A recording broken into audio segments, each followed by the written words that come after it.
What up, what up, what up? Welcome back to another edition of Green with Envy. As always, it's your boy Will Weir checking in. How you doing? How you living? Joining me as he does each and every time, my best friend, co-host, and coach of our podcast, the one and only Greg Benakis. What's going on, my guy? Man, I can't stop smiling because the word coach, the moniker coach, actually applies to me at this time. I haven't coached in a few years, but we have a very special guest. Will, I'll let you do the introduction, but I'm super excited to have this guy on the pod today. Yeah, very exciting show today. So on the back half of this podcast, Greg and I are going to do a second half preview, looking at some of the bigger questions looming over the Celtics for the second half. And you know what? I hate saying second half because there's 23 games left. That's so misleading. I don't know why the NBA does it this way. But into the last stretch of the season, we'll go over 3 questions for the Celtics, 2 questions that we each have for the NBA at large. We'll cover that in the back half. But before we get into that, as Greg mentioned, we do have a guest joining us today to help us review all things from this past All-Star weekend. We have our colleague over at Celtics blog, Robbie Hoden, joining us today. What up, Robbie? What's going on, guys? Thanks for having me on. It's been a long time coming. Yeah, man. Excited to have you on here. And, you know, one of the big reasons that we wanted to have you join us on the show today is you have an article that's coming out. So this podcast should be recording Tuesday night, should be dropping Wednesday, so a day early. Surprise. Y'all welcome. Wednesday, Robbie has an article coming out, 3 fixes for All-Star Saturday night. And Robbie, I haven't read the article yet. Obviously, it hasn't dropped yet. So I'm excited to get a preview and hear about this because I am 100% old man grumpy. I think All-Star weekend kind of stinks. Even though I'll tune in and out, I think it stinks. So I want to hear these fixes. I'm in a very, very similar spot to you. I every year, despite last year, you know, the letdown, I'm always excited about it. This year was no different, and again, it disappointed. So I came up with some ways to fix only Saturday night. So we're not talking about the actual game itself. Just Saturday night. Let's do this, Robbie. Let's go one by one. So let's give us the first fix, and then let Greg and I will react to it, and then we'll go down through the other ones as well. All right. So the first fix is just replacing the skills competition with a passing competition. So obviously skills competition was, as it is every year, pretty painful to watch. Like nobody's trying hard.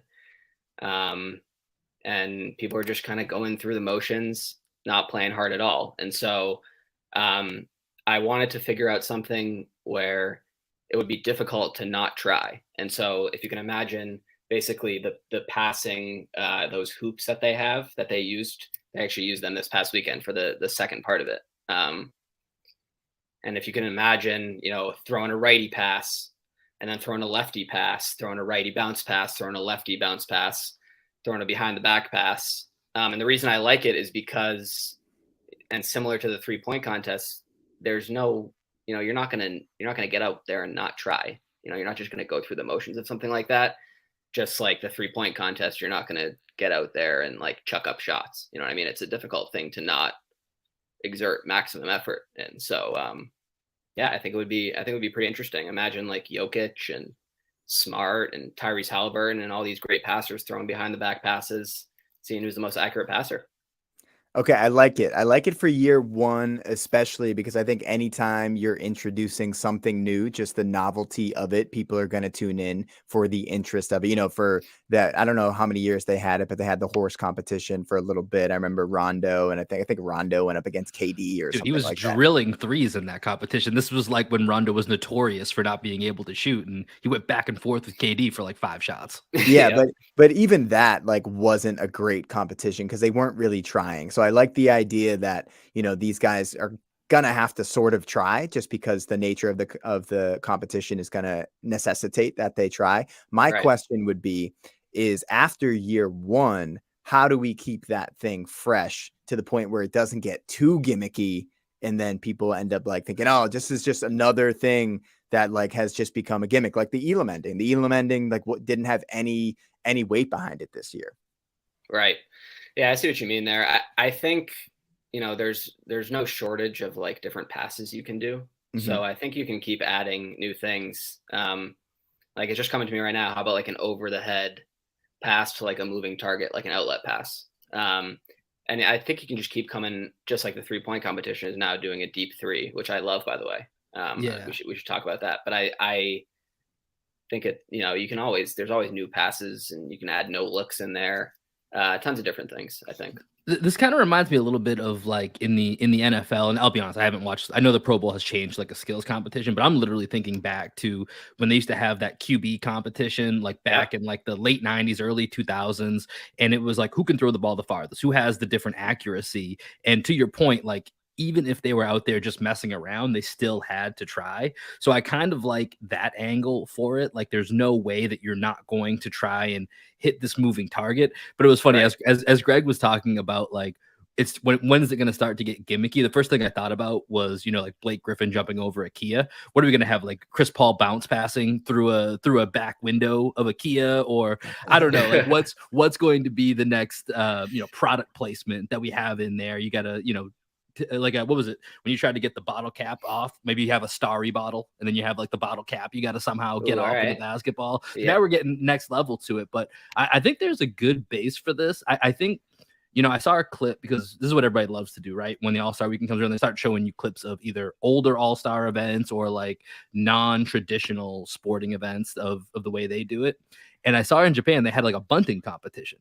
I don't know if this is like recent or a couple 10 years ago or whatever. But I watched a 5-minute video of guys bunting into a zone to try and see who could get the most points. That's like the most fundamentally basic part of the sport. And so I think that's where I really like your idea that it's like, it's very easy to relate to. It's very relatable to anyone who's ever played basketball that just understands how the game works. And you have to put in some level of effort to be able to either hit these targets or get certain scores. And so if you can bring out the competition in a way that they don't have to overexert themselves, and you get Jokic involved because Jokic is very non-engaged this entire weekend. And so I'm definitely for getting Jokic involved. Yeah, so I like this as your first idea, Robbie. I like it for year one. I need to see proof of concept, but I'm into it. You've passed the test so far. Let's hear idea number 2. All right, there we go. Number 2, I have a feeling this one will go pretty well. It's going to be a King of the Court challenge, but it's with a twist. It's with a twist. So people are talking about one-on-one. I've seen that on Twitter, and I've actually seen some other articles about, trying to get people to play one-on-one at All-Star Weekend and have a King of the Court. Have you guys seen the Team USA one-on-one video? Those famous viral videos of like Kyrie and KD and them. Yeah. Going one-on-one in Vegas. Yeah, I've seen those. Right. So obviously, I think the basis of this one is that NBA players have a sense of pride. Like when there's a guy in front of them and they're the only one between them and the hoop, like they're going to try and stop them in a different way that they would try and stop them during the All-Star game. And so that's kind of the basis of it. But if some guys do go a little bit half speed, which could always happen, I have a little twist for that. So we're going to add in 5 G League players. They're going to be the five of the best.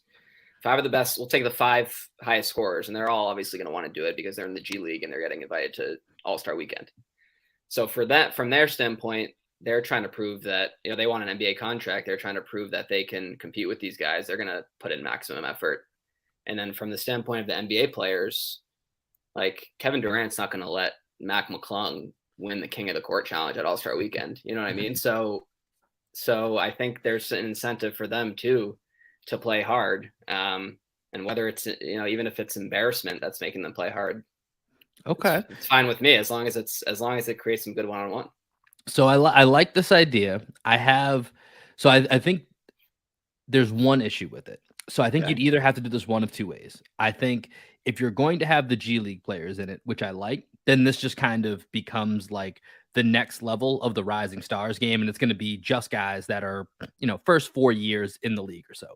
Because I think if you open it up and you try to get guys like Kevin Durant, it becomes like the dunk contest. Like there's not a ton of upside, but there's a ton of downside to the internet roasting you, to your point, for getting beat by Mac McClung. And so I think that would probably deter these guys from doing it. Once they're out there, I think they would be into it. But I think just them weighing that with all their camps and all their different people, like they're going to be like, I don't know, man, just on the off chance Mac McClung hits a fadeaway shot on you, like that's gonna turn into a meme for all of Twitter to use. So I think that's where either you have to limit who from the NBA side of it is going to be in. I think if it's Rising Stars, they'll still do it. I think like Paolo would do it or Franz or something like that. And that could still be really cool. The one thing I did think of though, if we did want to get, because like you heard a few players say, all these guys, despite how many cars, how much money they have. They're all still financially driven.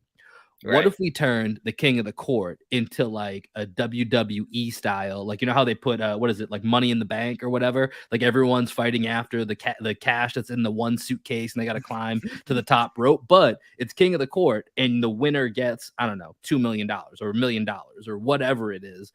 And it's like, I don't know, there's qualifiers for who can be in it or something. I don't know. There's a way.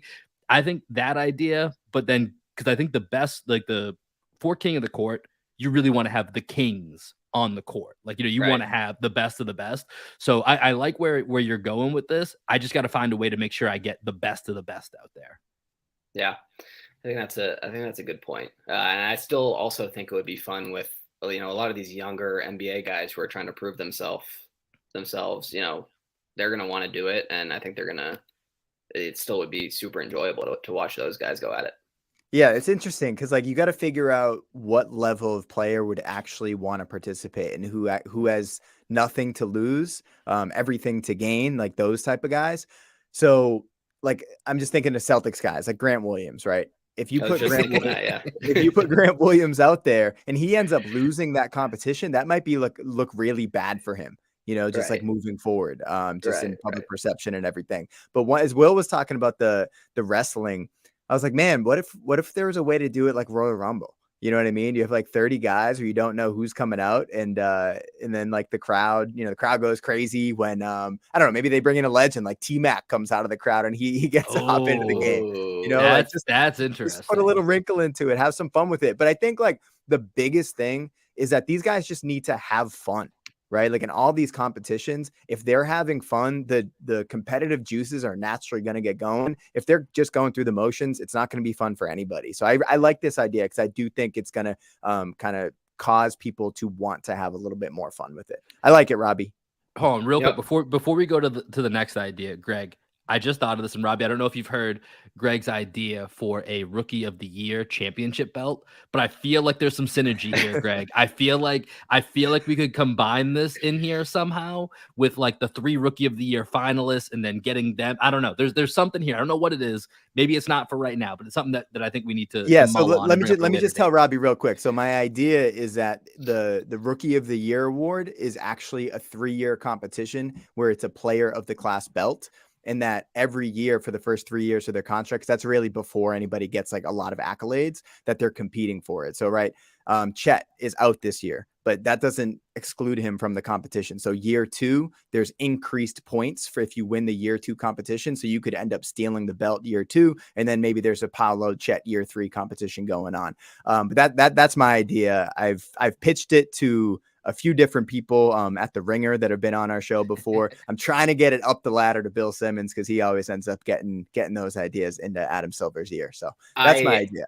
I absolutely love it. I have no qualms, no possible like thing to make that any better. I think that's a great idea because I don't really care about the best rookie. I care about the best prospect in, you know, a few years. So I love it. I think it's great. Thanks, bro. We got to combine those 2 ideas. We'll have a brainstorm off the air here. But Robbie, so far, you know, I'm gonna say you're 1.5 for 2. We got that second idea. We've got something there. We've got something there. What do you got for your third fix for All-Star Saturday Night? All right, now this one might be a little controversial.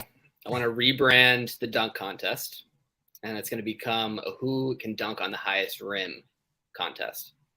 So. Do you remember when Dwight Howard dunked on the 12-foot rim at the 2013 dunk contest? So just imagine the one problem with this is it's catered towards bigger, taller players, which, but the issue with the dunk contest in my eyes is that you can go on YouTube and find some guy you've never heard of who can do a crazier dunk than you're ever going to see in the NBA dunk contest. And so it's like, not to mention that all the dunks in the NBA dunk contest have already been done in a previous contest. So it's like, I think I'm a little bit tired of it, and I want to just see who can dunk on the highest rim, so that everybody starts at 10 feet, goes to 11 to 12, keep going up. I think Rob Williams would have a shot at this title. Yeah, he'd be in the mix. I mean, I think the perfect example of this was Jericho Sims from All-Star Saturday Night, because his dunks looked very unimpressive and bland in the moment, but when you slow it down and you look at that, like his chin is basically, like almost he could put his chin basically on the rim at certain points. I don't know what he was doing with that index card. That was a really stupid gimmick, but that's neither here nor there. But for him, this is a perfect competition because that guy jumps out the freaking gym. And so I think I feel like if we're looking at this as a whole, the 3 fixes that you have, the one thing I think we'd have to do is shift the order of them. Because I think this could work, but this has to be maybe even like the opening appetizer of the night. Like, I don't think this can't be the finale, but I think this could get the people going. And to your point, it's going to cater to some of those athletic centers. So you're going to have Jericho Sims, you're going to have, Rob Williams in this, a prime Blake Griffin back in the day might be somebody who gets in this DeAndre Jordan. And I do think that it would be that would be fun to watch. I think it's got to be the opener versus the closer, but I think there's something there. And again, I think it's something that it's not the type of thing like the 3-point contest, like the passing contest that I talked about. You're not going to go out there and like not give it your all at something like that, which I think is, again, as you said, Greg, the most important part. Like, if people can see that they're having fun, then it's more fun for the viewer. Yeah, no, absolutely. And I think the All-Star game itself also needs some fixes. I'm not really sure what those are, but the next time we have you on, Robbie, maybe we'll make this an annual thing. We can talk about fixing the All-Star game itself, because that, although that was a lot of fun for Celtics fans. Well, let's talk about the All-Star game here for a little bit, because I mean, so I'll just be real and cop up to it. I watched the first half. I was bored as hell. And so I turned it off and I watched The Last of Us on HBO. Fantastic show. I'm not going to ruin it for anybody who hasn't watched it yet, but just make sure you go watch that show. And so I actually didn't even know that, Tatum had dropped 55 and won the MVP until after The Last of Us ended. I was like, all right, let's see if I can catch the, last little bit, because Greg, like you said, Elam ending, sometimes it's kind of fun because it's actually competitive. It had no bearing on this game. It was, a layup line, people taking jump shot after jump shot. And so the game was over by the time I went to go check in. And I just saw on Twitter, holy crap, Jason Tatum just dropped 55 points in the All-Star game. This should be massively impressive, not to mention the masked man himself, Jaylen Brown, showed up and dropped 35 points. This should be like a massive triumph for Celtic Twitter, where we're just riding high with our chests out, but it just feels kind of hollow and shallow. And it was like, it very much in passing. Oh, that's cool. And then I literally moved on 30 seconds later. So I don't know. What were your guys' just thoughts of how that game played out this past weekend? Go ahead, Robbie.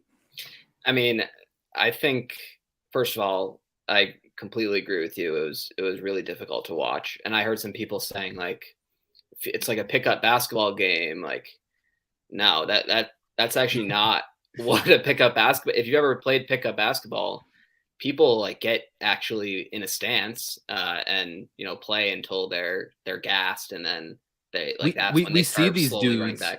We see these dudes every summer at the same gym in LA playing at UCLA or playing at, I forget what gym it is right now off the top of my head, that they're all playing at that same gym. It's way more intense than what we saw on Sunday night.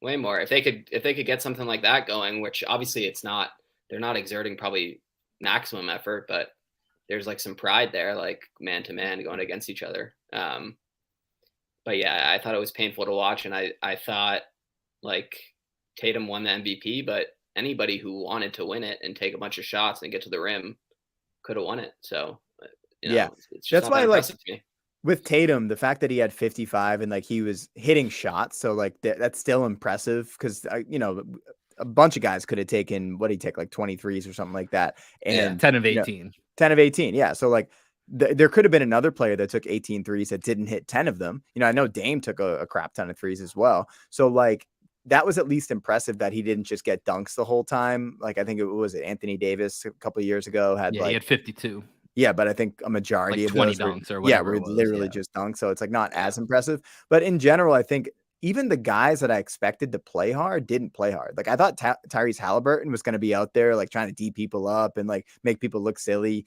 He didn't really have a feel for how to navigate the game. Same thing with SGA. He didn't really do anything in the game. And I was just disappointed in general that there was just not even one moment where all the 10 guys on the court were playing hard or even like giving 70%.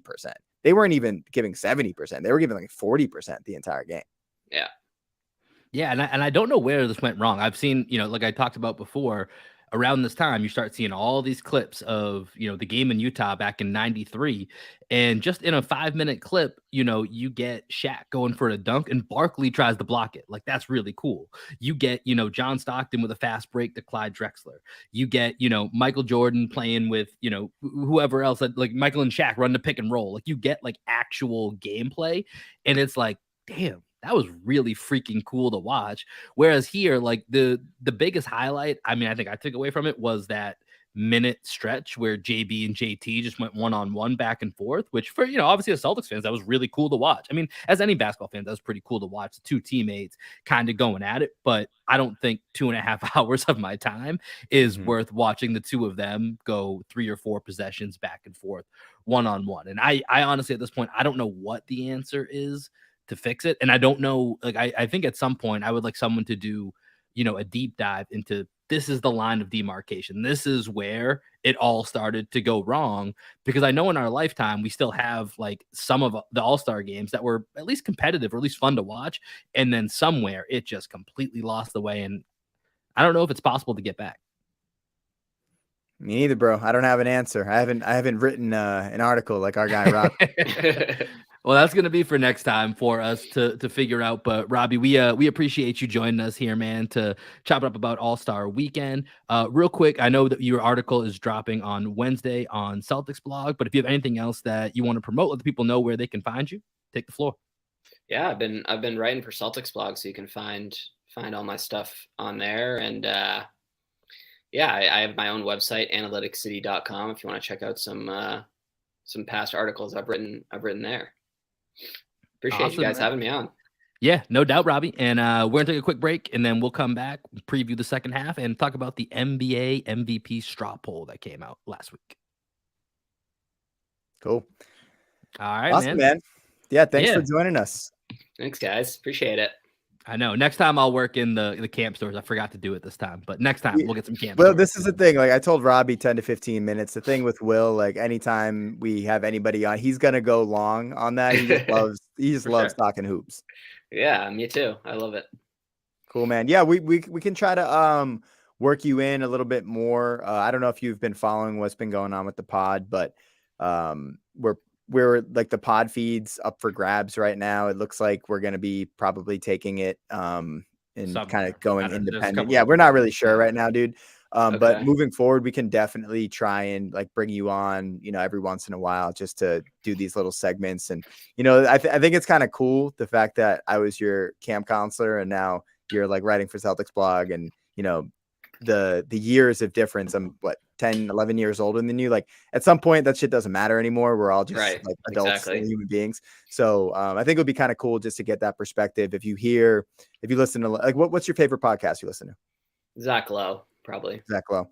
Yeah. So like he's probably not like a great example, but like the Rosillo pod, where they have Kyle and Cerruti on all the time, and like just bringing in other voices from time to time. I think it'd be cool just to bring in some fresh voices into the pod every once in a while. Yeah, definitely. I'm trying to get, as many reps in front of the camera as possible, because I've done a lot of writing, but not a lot of like being on podcasts and stuff. So whenever you guys are willing to have me on, I would love to. Will, send him the link to the microphone that you used too. Yeah, I'll send it to you after I get done with this, Robbie. It's like $200, right? Something like that. Yeah, I can't remember. I have to send it to another friend anyway, so that's perfect. Word. Sounds good. All right, man. Bro. Appreciate you guys. Appreciate it. Sure. Bye. Cool. All right. So what do we want to do the second half? So we'll do a quick take on just the straw poll. You said you wanted to do some. Oh, well, I already said it now, so we're gonna do it. But some Tatum MVP stuff. We can just hit that quickly, and then we'll do the. Did you talk about Tatum MVP? I mentioned it last second just because my notes are in front of me, and that was something we had texted about, and so I kind of wish I hadn't, but I did. So we'll just talk about it for like 2 minutes. It's fine. Yeah, okay. We don't have to. You can literally just be like, "Hey, we said we're going to talk about it, but we're not." Yeah, but I think we can still mention it. It's fine. What was I going to say? And then we'll just do the 5 questions. Yeah, that works. And we might have some overlap, so if we do, then we have Yeah, overlap. I know for the Celtics one, I have like 5 or 6 questions. I only have like 2 for outside of the Celtics. Yeah. We'll just say But 5 questions, but a loose 5. yeah, I'll lose 5 questions. I like that. Was this Bontemps or was this the other Tim? I get the Tims mixed up at ESPN. Yeah, it's Bontemps. All right, let me go blow my nose real quick and then we'll get going. Okay.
All right.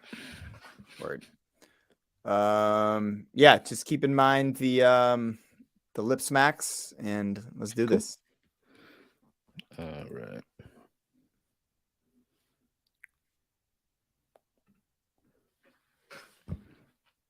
All right. Appreciate our guy Robbie joining us here. All right. Second half of the podcast, Greg. Second quote unquote half of the season is here. And along with that, right before we get into our 5-ish questions that we have surrounding the second half, wanted to just cover with you. And obviously, this is, this came out prior to Jason Tatum going off, as we talked about, 55 points, winning the All-Star MVP. Pretty cool, though, that he has scored 50 points now in the All-Star game, regular season, playoffs, and the play-in. That's pretty cool for our guy JT.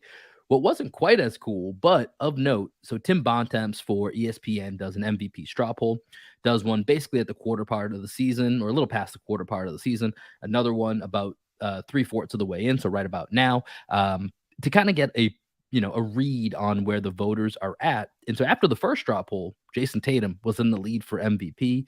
Second results came out just a few days before the All-Star game, where he has dropped to 4th. And now it looks like Nikola Jokic by a resounding lead, then Giannis, then Joel Embiid, Jason Tatum, and Luka Doncic. I just want to get your thoughts, Greg. What was your thoughts on Tatum going from 4 to 1? Of course, you and I have our own quarterly poll that we'll be checking in on next week. Yeah, it's not his fault.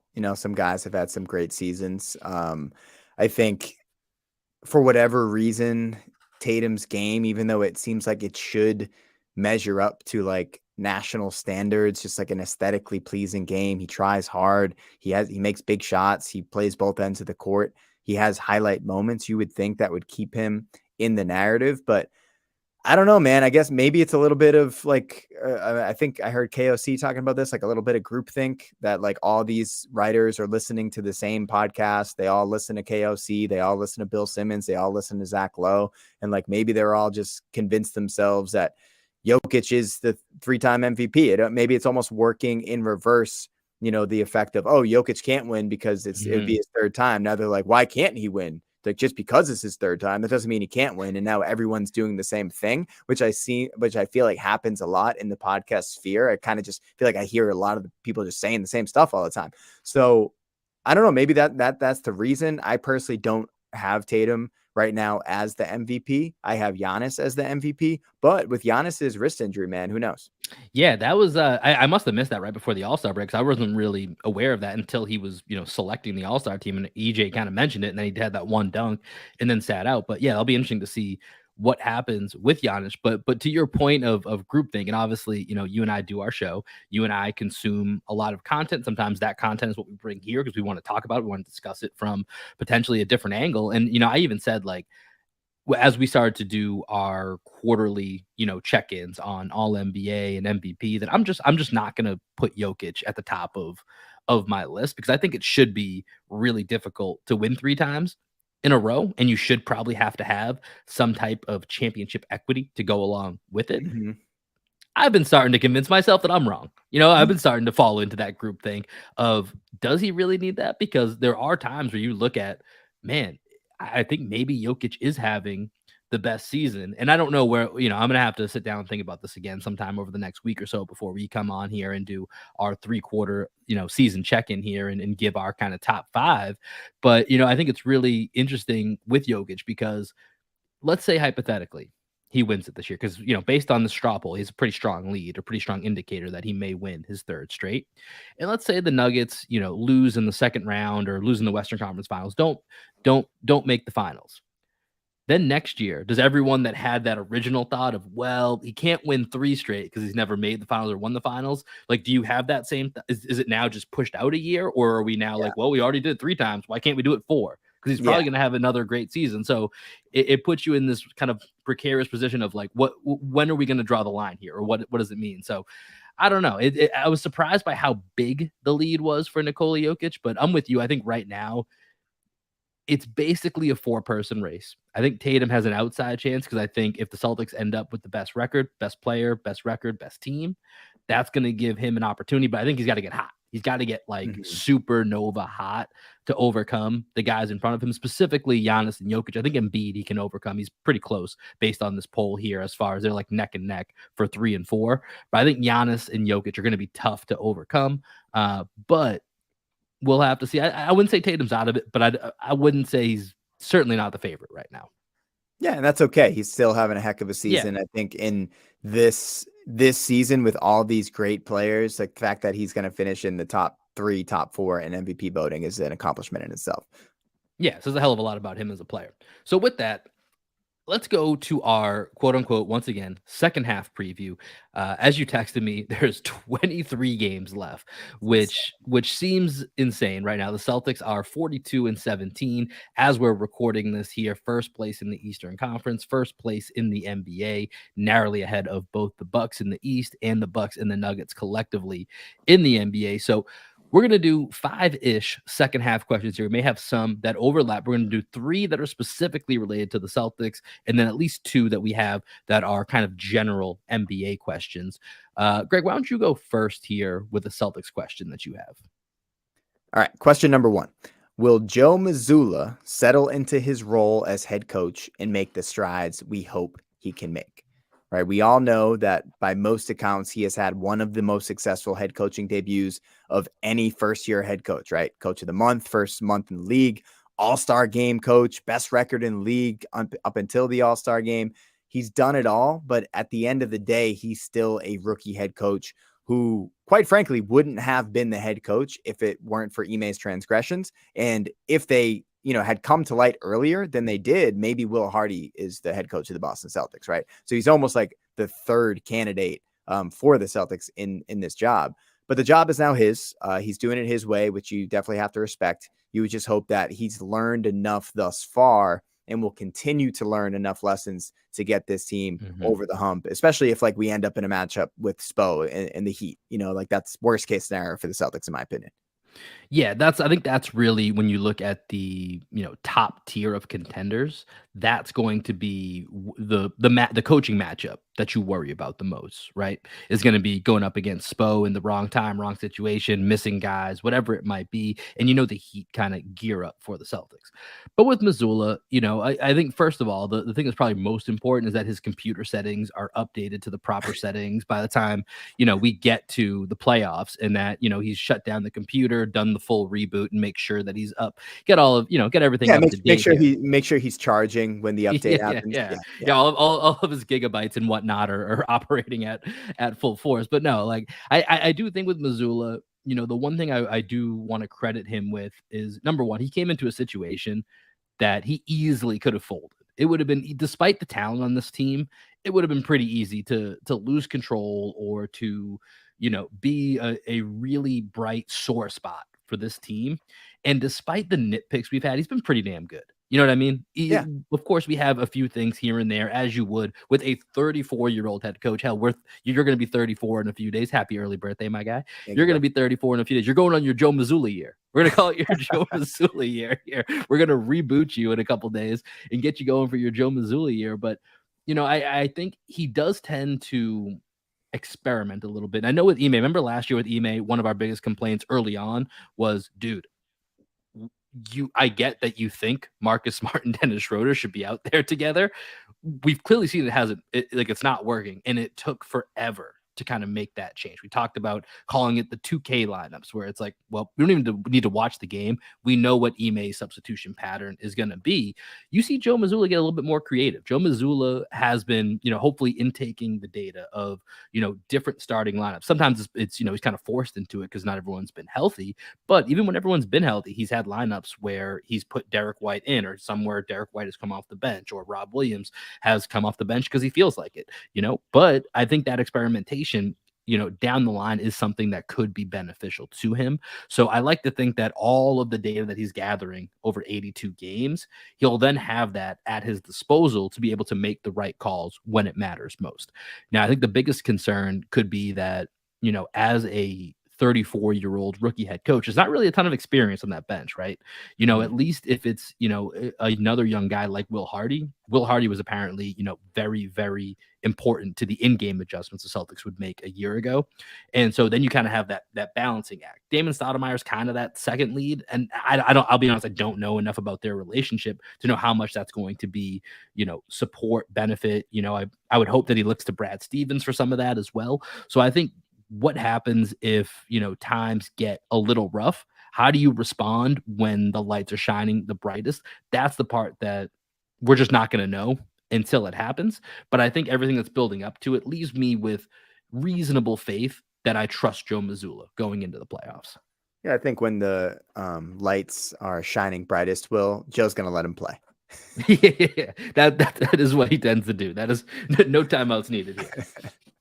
All right, let me go to my first question here. So, over these last couple of Celtics playoff runs, we always kind of have an unexpected playoff hero, whether it's Kelly Olynyk in Game 7, Grant Williams in Game 7 a year ago.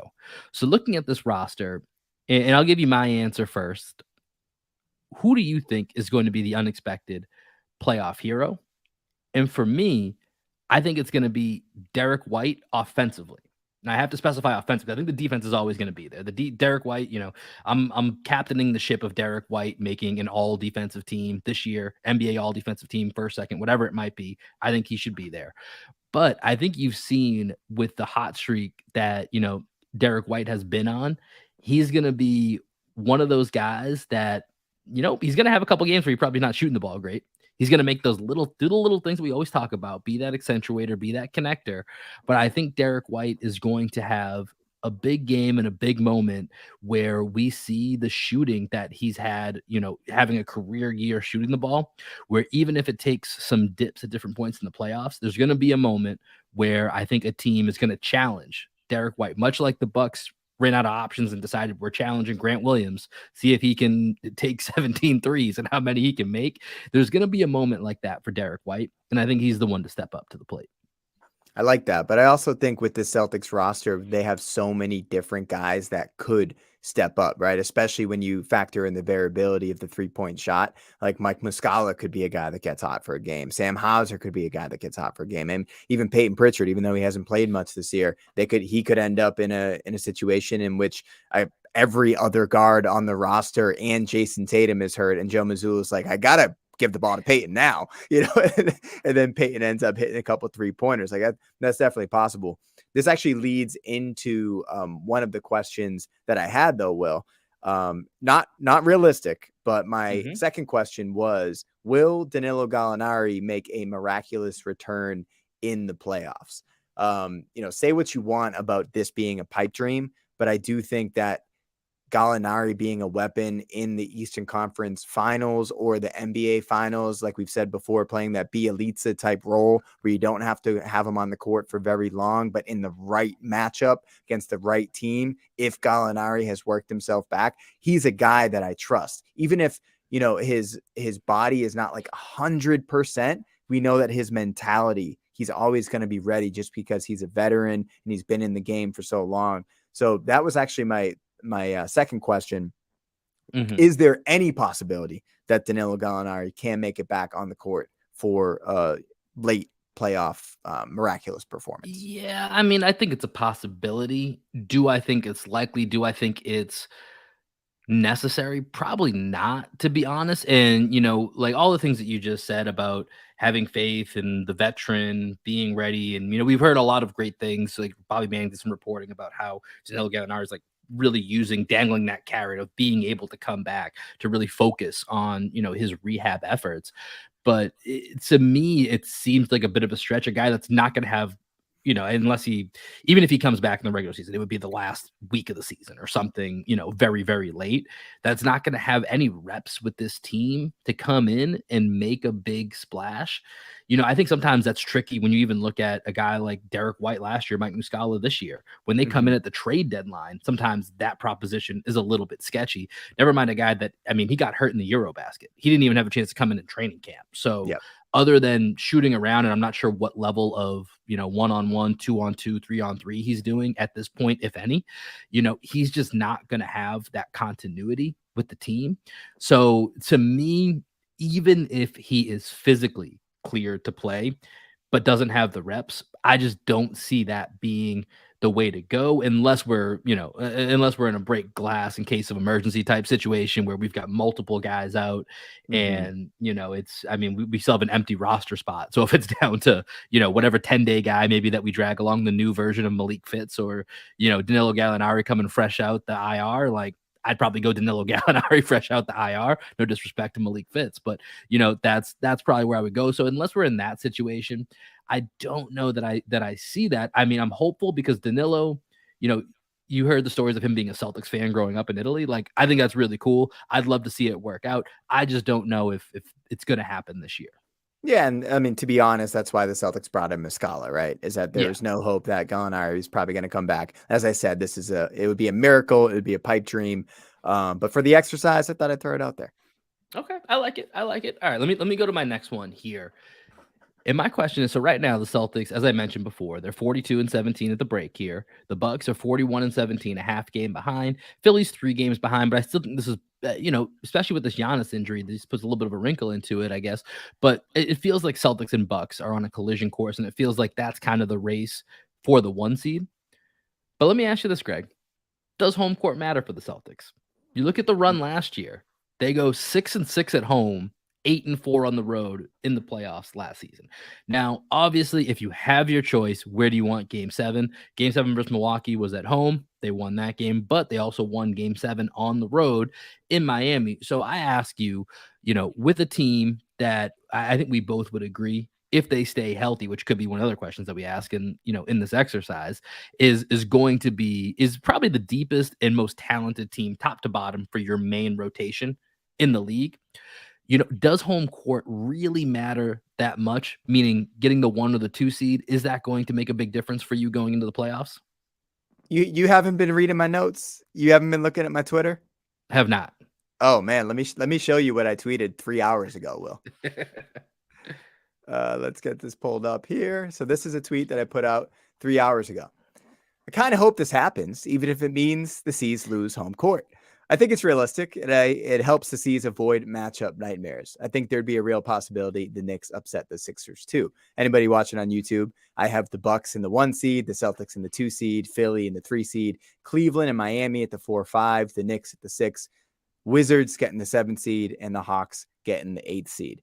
So short answer to your question, no, I don't think home court matters because I actually think matchups matter most in this playoffs. I think there's just like a lot of parity in the Eastern Conference. I think that the Celtics can beat the Bucks no matter where that game occurs. So like, I don't think it matters. What I think is going into that matchup with the Bucks that the Celtics are 100% healthy.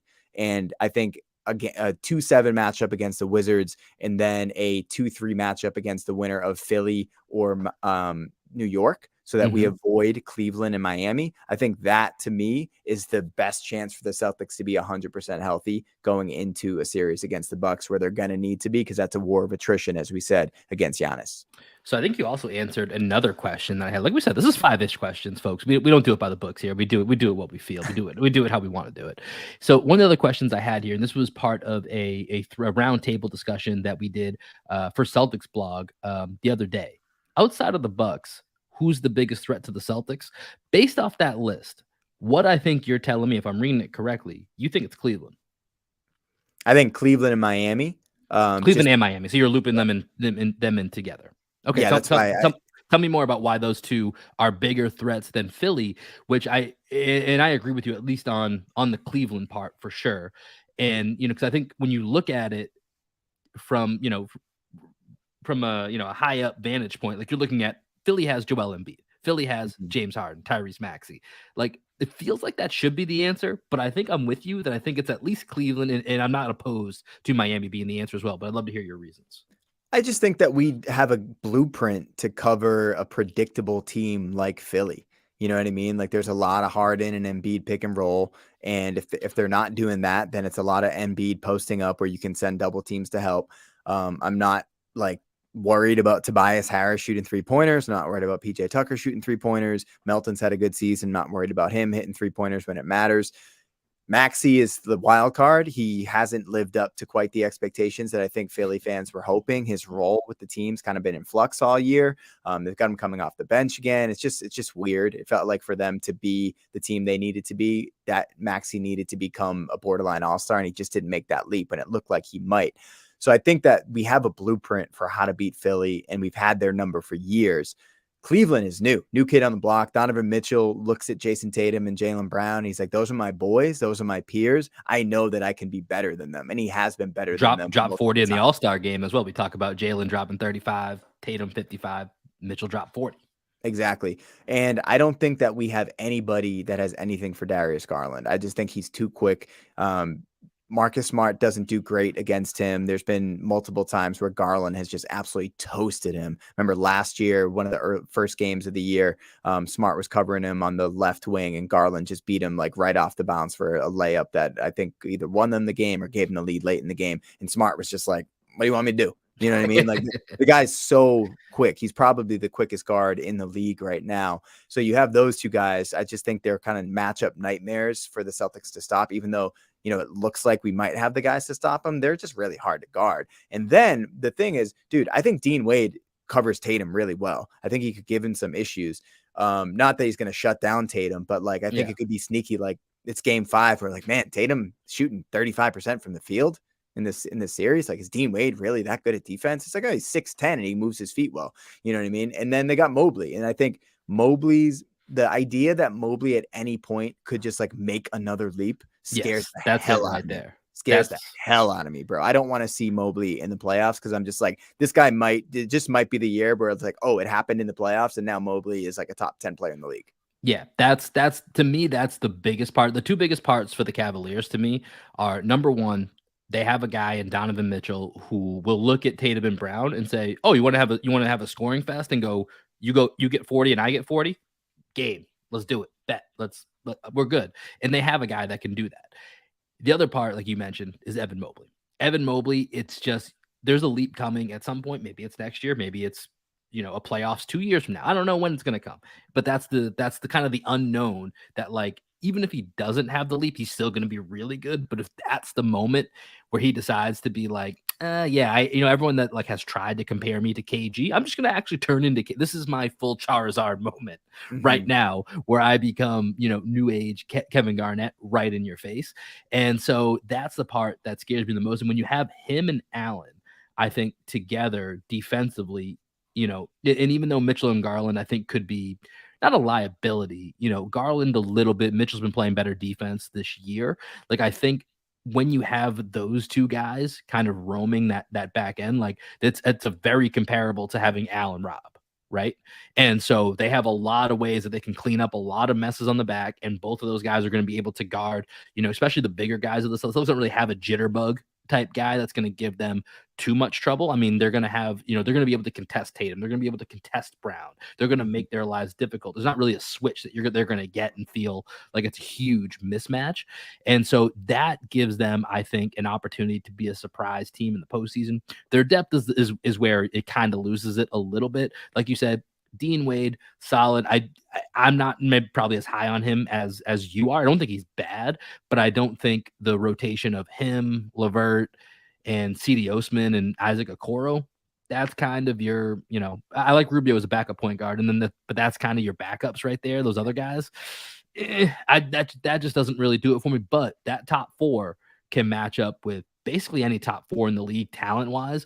And so I'm with you. I think Cleveland, for that reason, is the team that I would look at outside the Bucks that really scares me more than any other team in the East, especially now, obviously, that Brooklyn has completely shifted their focus, even though they're a nice, frisky team.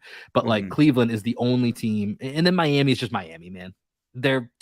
I don't know. I feel like I don't want it. Like, I'm not scared of Miami. I just don't want to play them, man. I'm so sick of playing Miami. Same. Just done.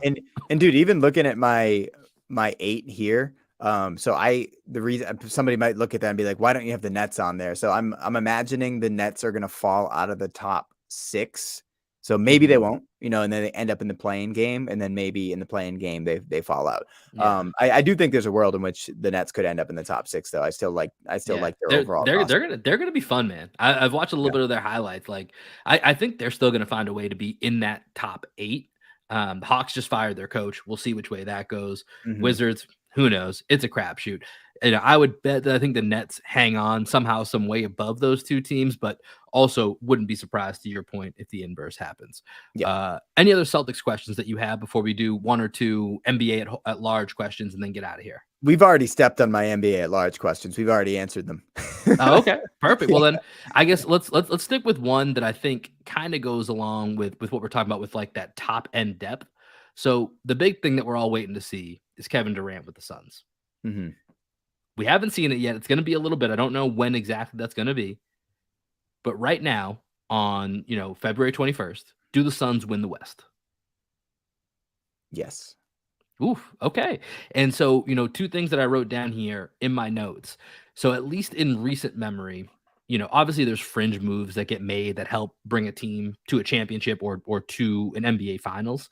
Like the two that I really think of where it was core pieces that were they weren't as big as Kevin Durant, not much as big as Kevin Durant in the middle of the season going to your team. But I think of the Pau Gasol move to the Lakers, in which they end up in the finals, lose to the Celtics in 07-08. And then you have Rasheed Wallace a few years before that going to the Pistons, where he jumps in and becomes their, whatever it is, their best player, second best player. I don't know. That team was, 4 or 5 guys deep that you could have made a case for. And then they ended up winning the NBA championship. So my point being, it's very rare that this big of a flip or transition is made in season and then ends up with that team being in the finals and or winning the finals. So I don't know that I'm there yet. I think I would still take the competitive field in the West over the Suns, but I'm fascinated to watch it. I can't wait. I'm so excited to see what that's going to look like. Dude, I can't wait to just watch some games with you. Yeah. Watch some games down the stretch. Maybe we'll do some playbacks. Who knows, man? Like, I would even do a playback if it weren't a Celtics game. Yeah, we got to get some playbacks going. So that's going to be good. Make sure y'all are following us as always at Green MV Pod. Make sure you follow us. We'll let you know when we're doing a playback. We're going to be doing a couple more here down the stretch of this season to get back into it. Maybe we'll do a couple of playoff, probably not every playoff game, maybe a couple playoff games in here as well. But my last question I had for you, Greg, does LeBron James ever make the playoffs again? Yeah. Dang. That is how you like that for spice? Yeah. I didn't know we were throwing that in. I thought we were done here. Oh man. I'm gonna go the playoffs. So he has to make it out of the play-in tournament.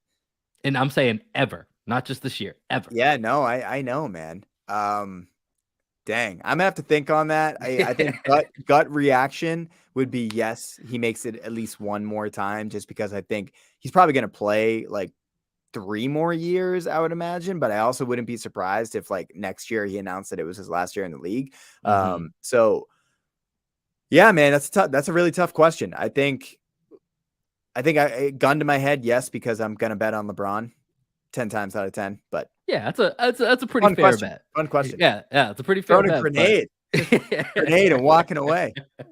Had to get that in there. I didn't go up with too many of league wide questions, but that was like, I wrote down, does LeBron make the playoffs? And I just thought about it for a second. I was like, wait a minute, does he ever make it again? Like, yeah, but he'll probably end up on a team where like maybe he's not the guy anymore, but he's still like a really important piece. Like I could see that if he moves, which I don't know if that's going to happen. I mean, he can obviously do what he wants and make stuff happen, but I don't know. I mean, it's also kind of sad to think about that we might not get a prime LeBron playoff game again. Yeah. I would like to see it. So I'm hoping he does, but I think it's a very real possibility that the days of seeing LeBron in the playoffs are just done. Yeah. But we'll see here. Second half is going to be starting up here on Thursday night with the Celtics taking on the Indiana Pacers and Tyrese Halliburton. Greg and I will be back at you with another episode this upcoming weekend. For now, we're going to go ahead and sign off. And Greg, any final thoughts? And if not, let us know what we're going to hear on the way out. Y'all know the drill. We're going to hear some music from my band down here in Austin, Texas. This is Skywalking from Black Sheep Optimists. Peace, everybody.